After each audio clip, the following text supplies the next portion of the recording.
You can't leave this room, can you, without being exhilarated? You can't. We've seen today all the different struggles that are going on, and there are so many more. And it is just, I just think it's exhilarating. But what's come out of all the discussion so far is, what do we need to do? First of all, to be frank, we're never going to coordinate all this kicking off. There's never going to be one organisation.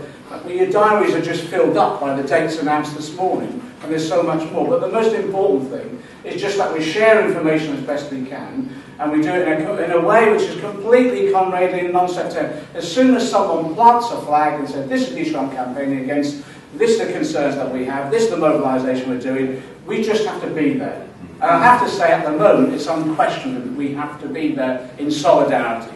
And what I want to be in a situation where Tory MPs or Labour MPs, wherever they go, it's fucking kicking off. Do you know what I mean? They turn up, there's someone protesting, there's someone written a slogan on a wall, there's someone occupying. I just want it happening all the time. And it's happening, it's beginning to happen.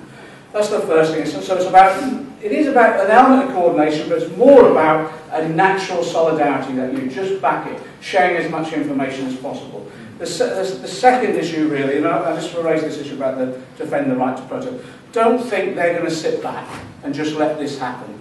They're going to come at us in various ways. So part of our solidarity is not allow them to divide and rule, but also not allow people to be picked off. And those, particularly young people now, being nicked and inside at the moment, we've got to do everything we possibly can in terms of supporting them and their families, who suffer just as much as those that are inside themselves. It's important that we allow no victim of what they throw at us to be isolated in any way. So part of the defend the right to protest is about defending the victims of our struggle, and sometimes we don't do that effectively.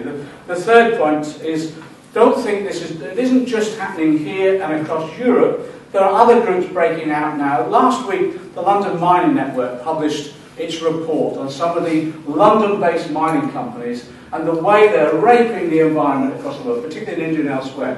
What are they doing? Yeah, we're going to try and move amendments to the Finance Bill in Parliament and all the rest of it. We'll never get them through. But what they're doing is turning up at each company, AGM, Rio Tinto Zinc, Verdanta and all the rest of it. We've got to support those international interventions as well to demonstrate the connections in all of this.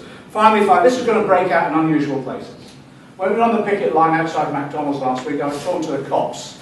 I've met the Police Federation. We have a Justice Unions group. They're not a union, but they turn up and just spectate, but they starting to get more and more involved. They're having their pensions cut, they're having their numbers cut, and they're thinking of how they react against that. They say, well, maybe it should be demonstrated. I've offered us to steward the demonstration. I said, if you don't mind, what we'd like to do is kettle you a couple of times, and maybe do a few citizens' arrests in Parliament Square. I think this is going to break out in all sorts of unusual places, and what we've got to do is use the creativity, really, behind all that. And final things, what have we said today? It's strike because what do we need? Someone said we need a serious determination. Someone else said we need courage.